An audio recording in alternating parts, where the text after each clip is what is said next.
Straight talk from Israel. You're listening to Israel News Talk Radio. Shalom, everybody. This is Natalie and you're listening to Returning Home. I want to just talk a bit about something that happened to me. I feel like I was really blessed, and God is watching me and helping me. 2 days ago, I picked up a friend's car. She went to America with her family for a little while and asked me if I would take her car for her and keep an eye on it and keep it with me in Susia, in my house, in my yeshuv. And I did. It took me a while to get to the airport. I got a ride to the Beit Shemesh train station. I took a train to Lod, and from Lod I took a bus to the El Al Junction. And in the airport, I had to take another bus to Terminal 3. I did this with my daughter. It took about 3.5 hours. And we did it. And I picked up her car and drove it home. And last night I took the car. She said I should drive it a little. I'm on the insurance. And I drove it to Kiryat Arba to pick up a Shabbat guest.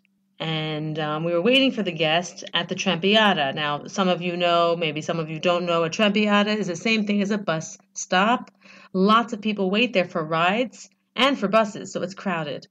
And we were waiting there for this girl, a guest, and the buses were, coming very close to me. So my daughter said, "Mommy, let's wait in the gas station so we won't be so close to these buses." So I turned the car around. I went into the gas station. I washed the windows. And we got on the phone that my guest had arrived. So I went to leave the gas station. And in front of me was a Jeep full of soldiers. And I had to wait. And they weren't moving. So I put the car in reverse. And I backed up a little bit. And then they moved. And I put the car in drive. And the car kept going in reverse. And I looked down. And it's in drive. And it kept going reverse. And it was scary. The car was going reverse. So I asked the soldiers to help me, and they, tried to have me start the car, and they couldn't figure it out. I called my mechanic, who happens to live in Kiryat Arba. This is 8 o'clock at night. And he came, and he saw that the gear belt had snapped on the car. And he said, "Thank God you weren't driving on the road. Thank God." And I also am thanking God for helping me. And we got a car and got home safely. The car is there, left it, and it will be fixed. But thank God I am safe. My daughter's safe. We weren't on the road when that happened. And maybe God is trying to tell me something. We'll be right back after these messages. And thank you for joining us today. The return of the Jewish people to the land of Israel was prophesied in the Bible thousands of years ago and is coming true today. Shalom. Join me, Josh Wander, on Israel Unplugged. Listen in as we delve into the spiritual and physical aspects of the Jewish return to Zion. We'll discuss the biblically mandated, historic, and of course practical understandings of this incredible transition from exile to redemption. That's Israel Unplugged, every Monday on IsraelNewsTalkRadio.com.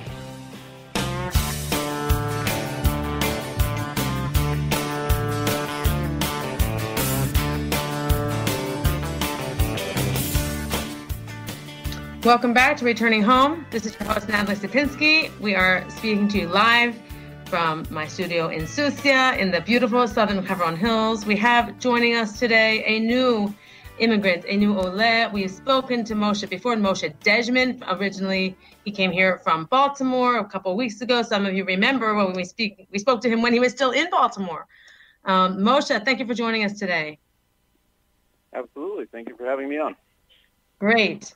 So I remember the last time we spoke, we checked in with you. You had just gotten here. You did not have any furniture. You finally got a couch. You had completed the 2 weeks of quarantine. And that was pretty much it. You had really just barely settled in. And I think even it was before Sukkot, right? That's right. Yeah. That was just remembering that was a pretty crazy how far we've come since then. Oh, so good. Even though they're little things, but like good, having your own bed and not sleeping on the floor on an inflatable mattress for a month and a half. That was very nice to get your stuff. we also got it in right before Rosh Hashanah, so that was also pretty logistically difficult moment. But we got everything in. And, when you say okay, stay with us. We're losing you. We're losing you. Talk directly into the microphone. Okay. Oh, good. So you're saying you got everything in. I guess you mean you got furniture in. Is that what you mean? Yeah, we had sent all of our belongings from America here to Israel, and it took about a month, somewhere like 8-9 weeks to receive here. No, a month and a half or so. And now we were able to finally sleep on our own beds and have all of our stuff. And now it's a process of unpacking, which is the next thing. But at the very least, having our own things is, it's a pretty different type of experience. I moved from Venezuela into the U.S. in 2000, and it took me 16 years to become a citizen in the States. But when we walked in, we came in as tourists, and then we eventually became like a working visa. But at the time, we were like coming in from Venezuela, like as if pretending we're not actually staying to live here. Because we're walking in with a tourist visa. So we basically walked in with 2 pieces of luggage, and that was it. And we just had to like play it off as if we're actually not coming to live here, so that they would give us the longest amount of time so that we could actually transition. We remained throughout the process completely, we did everything correctly, but at the time that was like, here, coming to Israel now, we get to bring all of our stuff in our own lift and bring our car, and, it's a totally different experience. Well, that's very good to hear. It's great to hear, and I say this repeatedly to you, it's great to hear your point of view, because you were an immigrant once before, and so many people don't have the benefit of that view, and you appreciate the good, you appreciate what's working, because you've seen it work the other way. You told me in America they were almost like fighting you, like against you. Yeah, 100%. Yeah, that's exactly how it is. They have no desire to take in new people, and especially now. And Israel has it as their foundational, tenet to accept every Jew, and that's just fantastic and important to take advantage of in these uncharted times. Right. So we're going to get into that. We will get into that, but tell me just some practical things, if you can. If you have anything enlightening to tell us, if you have any surprises that you've encountered, any good stories, any difficulties, what can you recall in the last, 3 or 4 weeks since we've spoken that have happened? Yeah, sure. So I definitely have had a lot of unique experiences, a lot of little things that really reflect the character of this new environment, including the fact that the way of being of Israeli culture is very much like in your face, but as long as you also are, holding your ground, then that's respected and it's good. And so that has been very good. The fact that we've been able, for a little bit, everything was closed, so we weren't able to get around so much. But at the times that we've been able to go out to different, hikes and to the beach. And every time we go anywhere, it's just so beautiful. I mean, really, Israel has so much of a diverse landscape, and it's really, you really have a lot going on here. And everywhere we go with my family and kids is really feels like a very, very big vacation. Going to the beach, we're sitting on the beach in the Mediterranean. It's it's very nice and exotic, right? and gorgeous, and just so. Yeah, definitely, and the willingness of everyone to help, especially where we are. A lot of people have been through the same steps that we are now taking. So a lot of people are very cognizant of that and want to help and want to kind of pay back the help that they received from those who helped them. And so there's this kind of chain of gratitude that continues to flow down. Nice. And it's, first of all, very, very helpful and beautiful. And second of all, it makes you want to also, not break that and continue to do that for others as well. And so it's very, very uplifting, that part there. That's great. You're in a very nice community. Beit Shemesh has a lot of olim. You're experiencing something very special. This is true. I mean, it is. It is. It isn't like that everywhere, but it's great to hear. Now, tell me what you were telling me off air. You are getting some questions. People are not sure what if they want to come or not. Tell me what you think about what's going on in America now with the upcoming election. We're only, 2 weeks away from the U.S. elections. It's between now the Democrats and Republicans, Trump and Biden. Are things getting ugly? Are people getting nervous? That's what I hear. And my ear is not really to the ground. I don't talk to so many people in America these days, but you probably do. Yeah, I definitely do keep a very close eye on what's going on over there, and a lot of people in my community in Baltimore know that we made aliyah, and so we've recently been contacted by a few different people. People who are friends and also people who are just, acquaintances, like, kind of loose acquaintances. I guess they heard that we had made aliyah and they wanted to find out more and know more about the process, etc. In particular, one family wanted to speak to myself and my wife regarding it, and that they were thinking of making aliyah, and that they had their work situation allowed them to do so. And then, so we started speaking to them and explaining to them, a bunch of things. And just, so I asked them, when they were looking to make aliyah. And they mentioned that they wanted to be looking into it more, like to make a pilot trip this upcoming summer, and then kind of see from there how things would go. Okay. And don't they realize that people aren't doing that now? So I think that this is kind of driving, like, at the root of the issue, or the thing that I would really like to bring to attention in the public mindset is just the fact that reality has changed, and the puzzle pieces or the chess pieces on the board have all reshuffled in a way that only happens once in a generation. And now it's just about having reality catch up to that, and people realizing, oh, this is now where that piece is, and kind of getting a view of the new land. But the reality is that things have changed dramatically in a very short period of time. Coming from Venezuela, my grandparents immigrated to Venezuela. I moved to the United States, and now I moved out, and there have been a lot of parallels with those same types of situations, and that's kind of what led me to make the move to come here. And that's the fact that for a long time, the U.S. passport has been this very, very valuable document, because it allows you anywhere, and you have such a great experience with it. Today, you can only fly as a tourist to 3 countries. I think it's Albania, Bulgaria, and Brazil as an American. Everywhere else, you are shut off from. How long it's going to take for that to come back is a debate.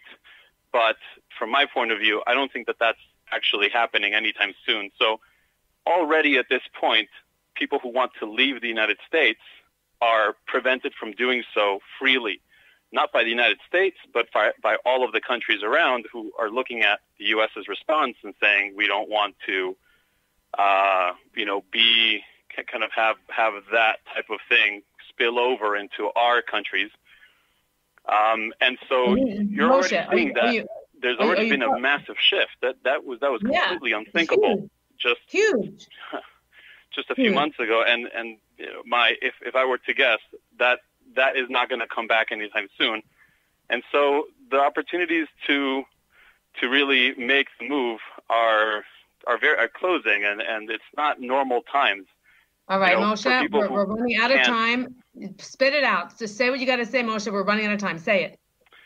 So basically, if people have the ability to do so, to work remotely and have a rational way of making it happen, of course, not just moving and living off the air. You need to have some sort of plan. But even at the same time, Israel provides quite a bit of funding for you to come in. As we moved in, they give you a huge allowance. We're gonna stay on the air, Moshe. We're gonna bring you back on after these messages. Everyone, please stay put. Moshe, we're gonna bring you back. Everyone, we're thank you. Stay for the break. Stay for the break.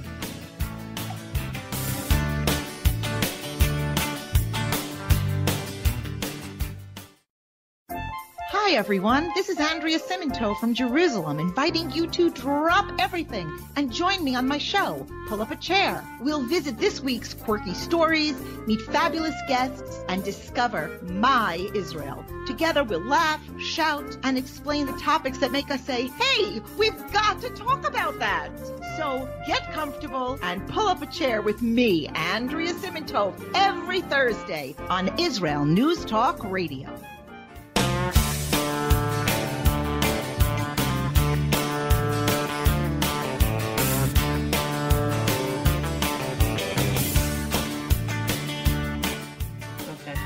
Welcome back to Returning Home. This is Natalie Sapinski. We're still speaking with Moshe Dejman. We got to keep this going because I have a lot of questions for him. Moshe, you keep. All right. So, Moshe, while we're trying to get Natalie, maybe you can just talk with the audience and. Sure. Yes. So I was just saying that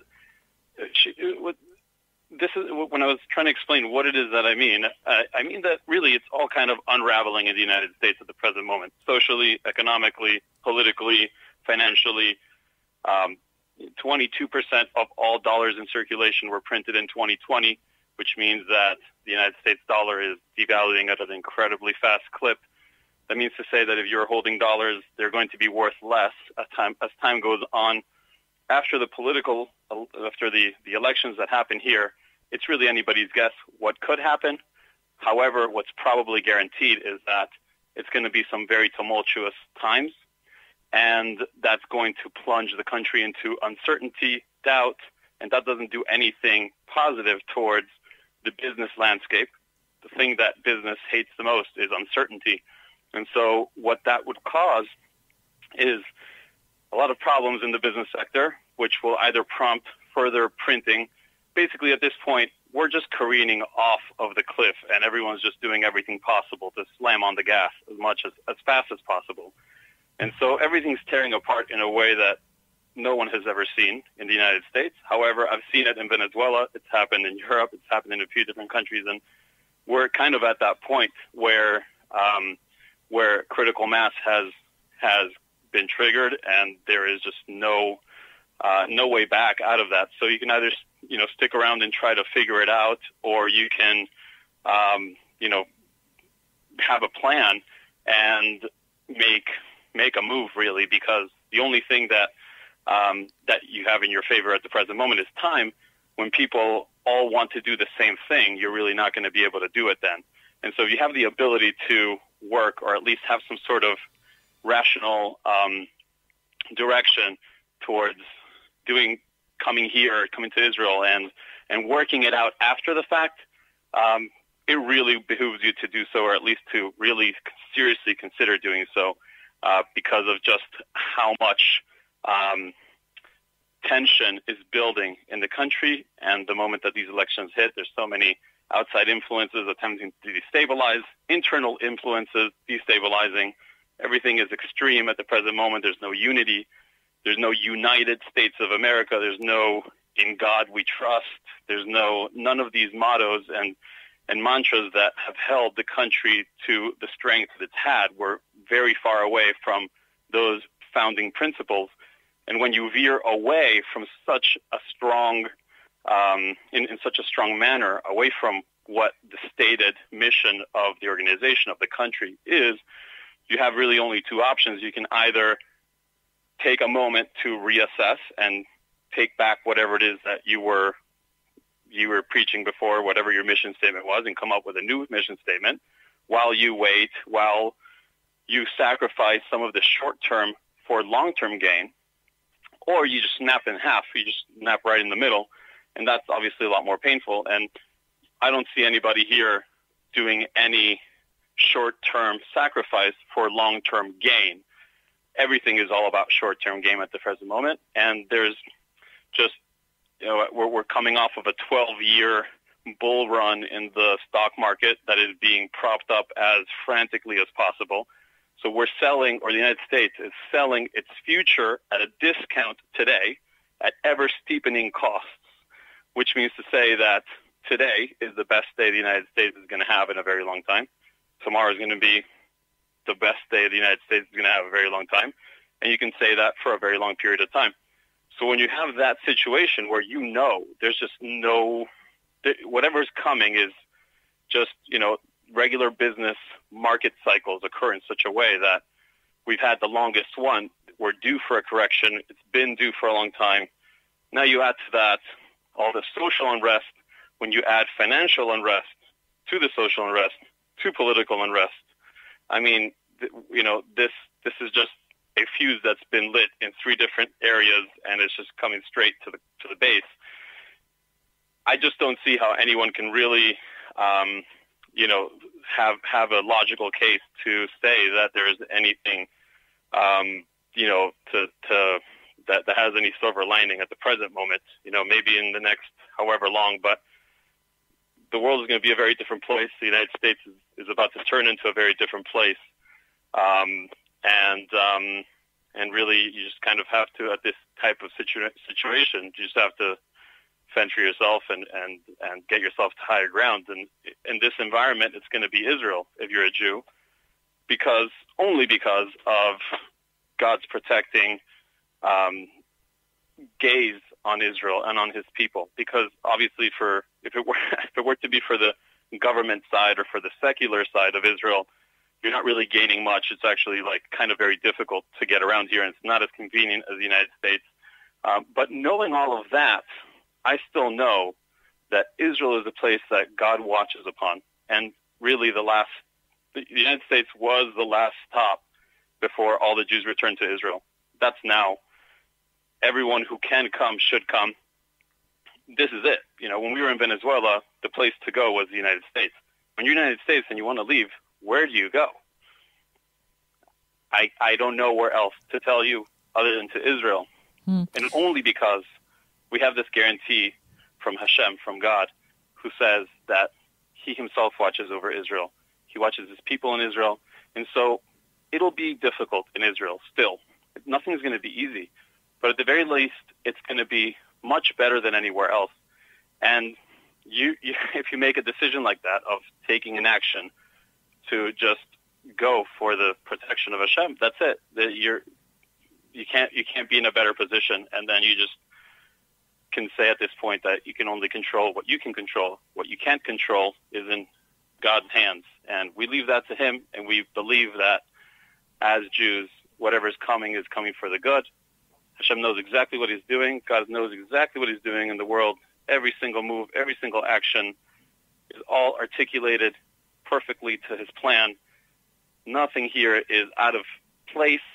Everything is exactly at its due time. And let's run back to him. Moshe, this is Tamar Yona. We're having some internet problems, and we're having some technical problems getting Natalie back on. So until she gets back on with us, I'll be here with you. We have another 3 minutes for this segment. I wanted to ask you, there are a lot of Jews in the United States today that are thinking either A, Trump is going to win, so, it's going to be okay, or B, Biden's going to win and it's going to be better because Trump is terrible. That's what a lot of secular Jews in the United States believe. More of the religious Jews vote Republican, conservative. But how much time would you personally, in your own opinion, estimate that Jews have? Would you urge them, telling them, America's on fire, you've got to leave now before everything goes or everything crashes down? Or what would you say to them? So I would just say that the situation is a little bit bigger, a lot bigger actually, than any person can fill, any leader. And the 2 leaders that are in question over here are pushing 80, are in a different generation, and it's just in general, the whole thing just feels out of touch with reality. Whoever comes on is just not going to doesn't have the right tools nor the right leadership skills to be able to do anything. You can choose whichever one you want. It will make no difference. That's my opinion, at least. And in terms of how much time there is, it's impossible to know. So you're saying basically that the car is careening off the road, and it doesn't matter who the driver is because there's no brakes anymore and the engine's off, and it's just going its own direction anyway? Like that, but also that they are even aiding and abetting it to go faster. Who's they? Every move is just pushing the momentum forward in that direction. Who is they? All the policymakers, meaning anybody who's making a policy decision in this environment, is saying, let's keep it even keel through the elections. Then we'll have 4 years to deal with the fallout. We'll have 3 years, hopefully, of figuring things out. And by the fourth year of the election cycle, we'll say, oh, look, it took 3 years for us to get back, but look how much we've gotten back.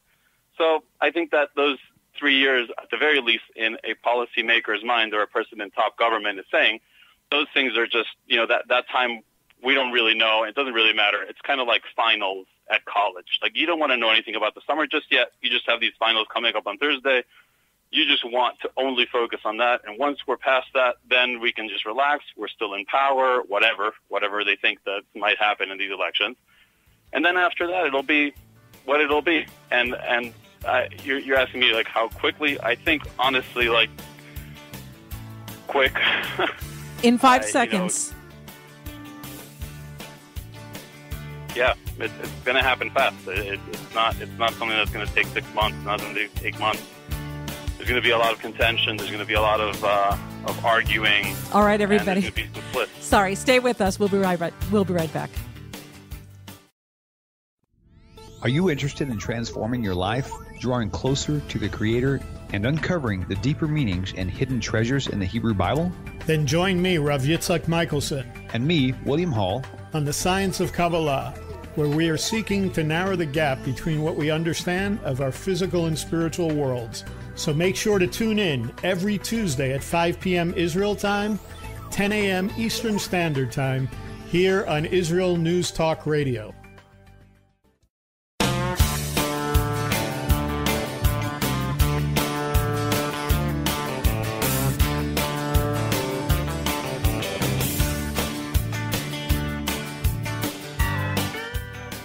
Hello, everyone. This is Natalie Sapinski. You're listening to Returning Home.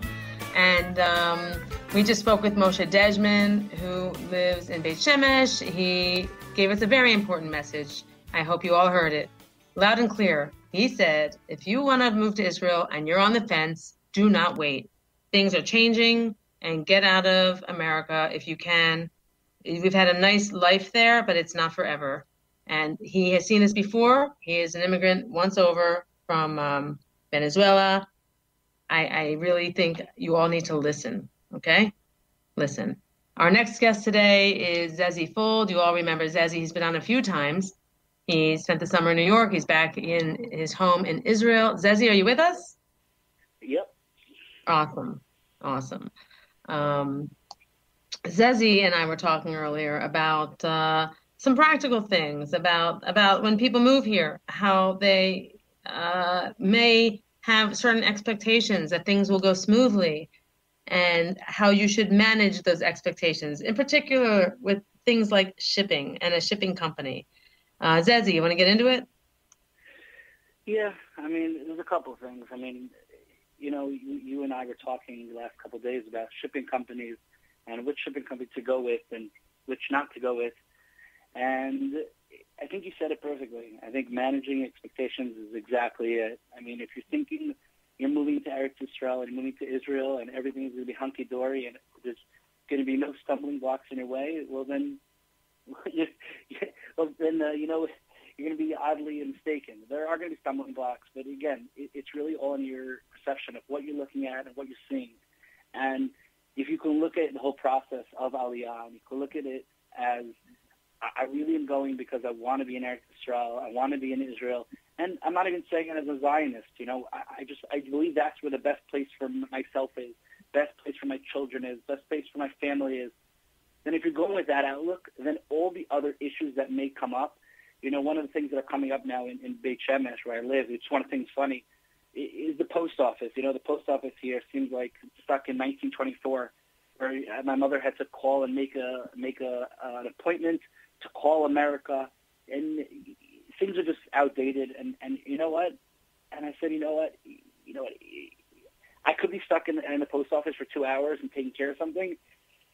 At the end of the day, I'm here in Israel, and that's what my outlook is. My outlook in everything is I'm here in Eretz Yisrael. So we talked about shipping companies. We were talking about it a little bit yesterday.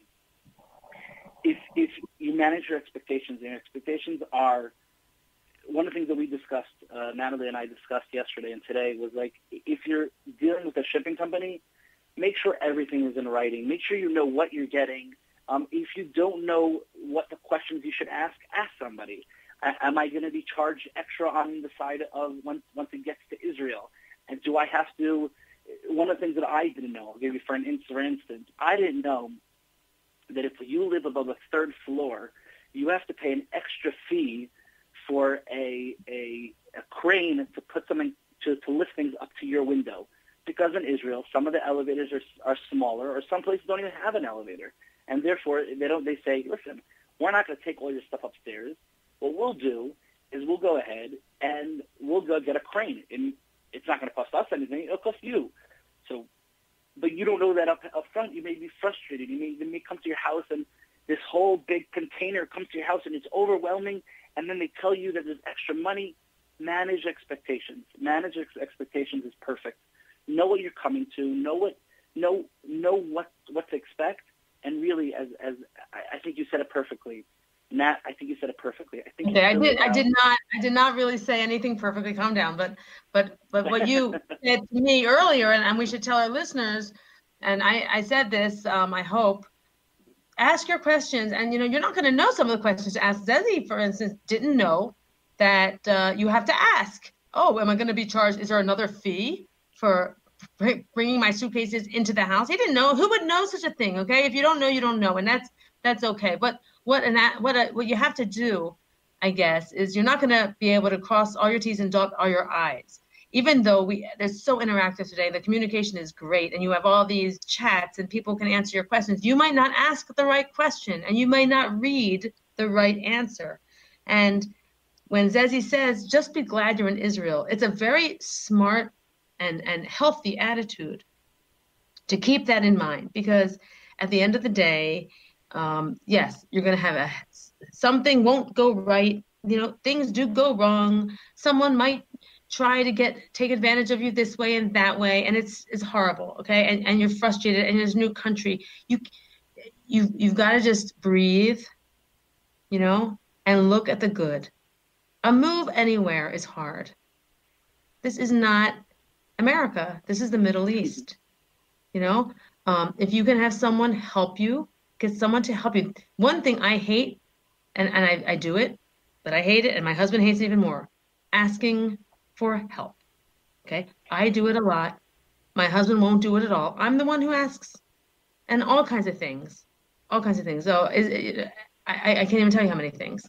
Can you read this contract? Can you translate this for me? Can you translate this letter from school? I don't understand this Bezek bill. I'll ask a neighbor. Can you fix this lock? We don't have tools. Israelis who've lived here and have parents here and have sisters and brothers here have a lot more resources than maybe you and me. And maybe something that's embarrassing and seems like a big deal to me is like nothing to them at all. It's so funny. And the reverse. Exactly the reverse. I've had questions, like friends ask me, Natalie, my daughter is trying to make an invitation for her American relatives. Can you translate this? And it takes me 2 seconds. Okay? Zezy, do you agree with that outlook? Yeah, I completely agree. And I think that also the outlook here in Israel, it's not like it's your issue and I don't want to deal with it. Everyone here is so helpful. Just for an instance, on my neighborhood group, we have a neighbor group, and some lady did tie-dye yesterday with her family. And she just put up on the group, say, listen, you know what? We have extra tie-dye ink. She didn't even say, hey, whoever wants to pick it up, come pick it up. She said, tell your kids to come over to my house, bring your shirts. We have enough rubber bands, and I'll help your kids get the tie-dye done. It's really one family here. Everyone wants to help people out, and it's not like you're going and requesting help and you're like, hopefully somebody's going to answer. The issue that you'll always have is how many people are going to answer. You're going to have 10 people giving you advice on one thing, and you're like, well, who do I go to?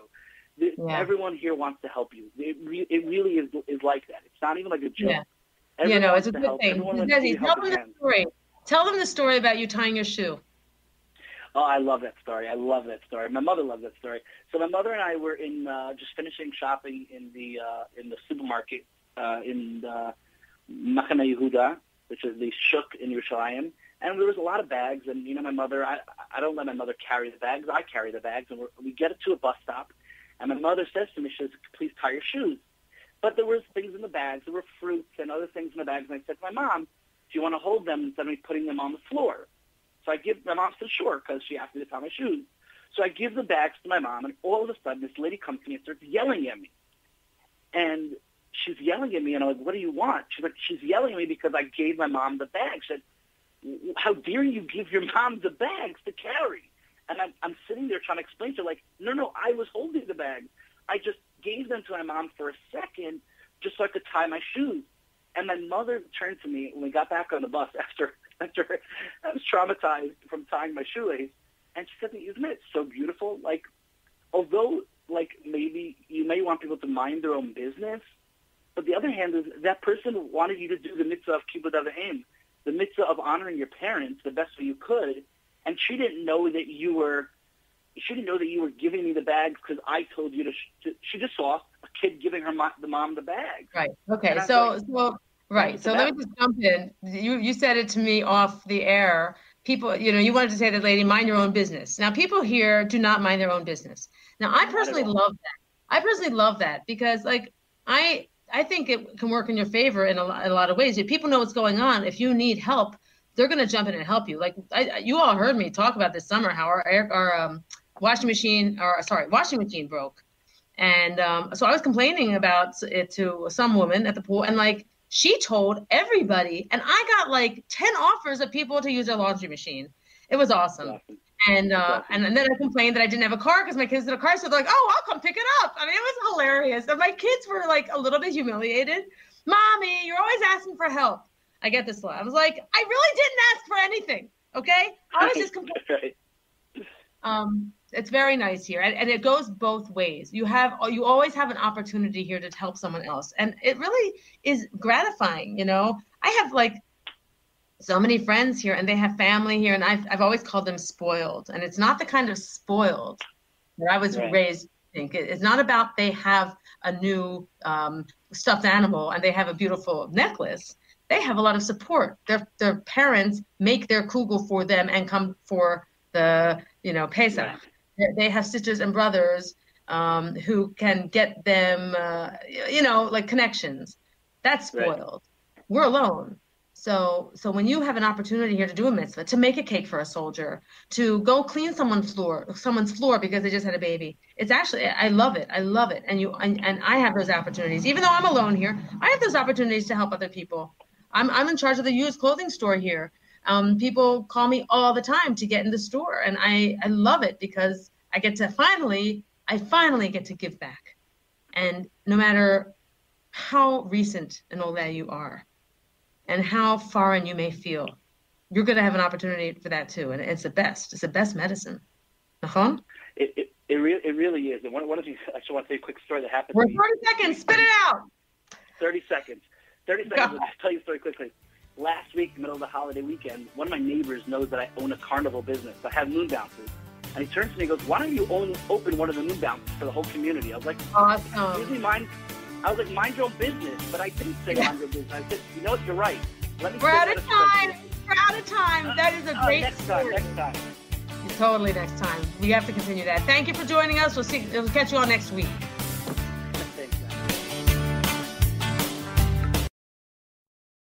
If you love Israel News Talk Radio, then you'll love our Facebook page. We keep you up to date on what's happening in Israel, plus little surprise treasures that we don't share on the radio. Go now to follow us on Facebook. Just look for the Israel News Talk Radio Facebook page, and don't forget to subscribe and follow us by clicking on the like button.